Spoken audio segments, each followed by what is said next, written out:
mamisin tahu sambayang apa? Iya iya iya. Selamat menjalankan ibadah salat maghrib. Iya iya iya. Saya sambung lagi ceritaku tadi Pak Oh iya. tentang pencipta lagu, pengiring dan produsernya. Itu dengan pola itu si pencipta lagu ini, si penyanyi ini bisa hidup. Begitu masuknya era digital, menggantikan itu sistem analog, Bapak tahu sudah banyak studio rekaman di Makassar ini yang tutup. Alasannya Pak, begitu diterapkan itu musik direkam dengan secara digital, begitu ditayangkan sudah tersebar ke mana-mana. Sudah tidak ada yang mau beli lagi produknya. Iya iya iya iya. iya. Ini sangat penting dengan kelangsungan hidup ini, pelaku budayanya ini. Seperti Pak Sindrili, penyanyi, pemain band, apa dan lain-lain. Itu sudah agak sulit sekarang Pak. Iya. Iya. Ini luar biasa. Ini perpindahan produk hasil rekaman itu dengan sistem digital lebih cepat menularnya dari corona. Ya, corona itu terbatas, jaga jarak dan lain-lain, dia sudah tidak pindah. Tetapi ini sistem rekaman digital ini dengan satu klik sudah sampai di Belanda, sudah sampai di Perancis.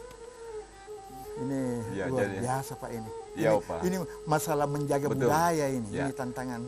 Jadi Opa, memang salah satu karakteristik dari satu sistem yang kita sebut dengan digital itu atau di dunia modern ini adalah prinsip efisiensi. Jadi bagaimana, ini yang terkait dengan ekonomi ya. Efisiensi itu adalah bagaimana membuat supaya biaya produksi misalnya tadi lagu itu semakin murah. Dan itulah digital salah satu cirinya itu. Tadi misalnya melibatkan ada pencipta, ada rekaman, ada studio, ada apa dan seterusnya. Nah digital ini memangkas itu. Jadi sebenarnya tadi kalau misalnya kita menyebut ada satu tradisi atau budaya dalam sistem dunia rekaman musik kita. Itu memang dituntut untuk mengadaptasi diri dengan perkembangan itu. Dengan tetap misalnya tanpa mengubah misalnya bagaimana karakteristik lagu-lagu Makassar misalnya Opa. Kita misalnya dengan karakteristik lagunya tetap kita pertahankan. Tetapi sistem manajemennya tadi itu harus beradaptasi dengan perkembangan teknologi digital itu. Ini melanjutkan budaya kita ini pelaku budayanya ini yang perlu juga diperhatikan kehidupannya. Contoh Pak, sekarang itu pemain drum sudah banyak yang menganggur. Karena apa? Kita dengan pencet satu tut saja itu sudah ada bunyi drum, tergantung irama apa yang kita inginkan. Elektongan jadi. Dulu main band 5 orang Pak. Sekarang hanya dengan satu keyboard itu sudah bisa terpenuhi. Ini masalah era, lagi-lagi ini era digital. Jadi begini Opa, jadi mau tidak mau memang kita harus beradaptasi dengan teknologi digital. Jadi tidak boleh kalau tidak kita akan tertinggal. Kasih contoh penerbit buku. Nah, mereka sangat menyadari bahwa semakin tahun itu jumlah pembaca buku cetak akan berkurang. Maka dia lakukan apa? Dia membuat buku dalam versi PDF. Jadi betulnya Pak, versi PDF itulah versi buku digital. Jadi sisa dia jual di internet. Kemudian cara kita belinya dengan mendownload. Jadi kita bayar dengan menggunakan apakah dia menggunakan kartu kredit segala macam, kemudian buku itu terkirim. Nah inilah cara-cara yang harus dilakukan.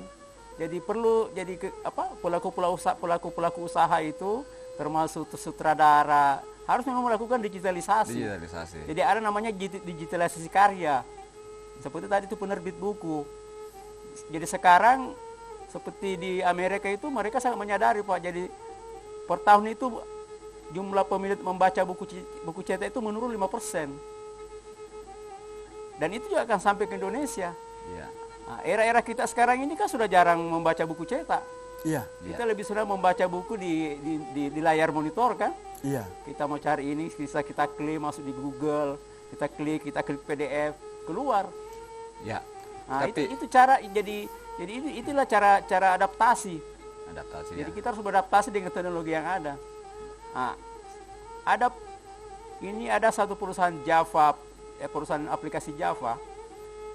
dia melihat ada satu resep masakan namanya itu nasi goreng. Jadi ada seorang ibu, dia membuat 50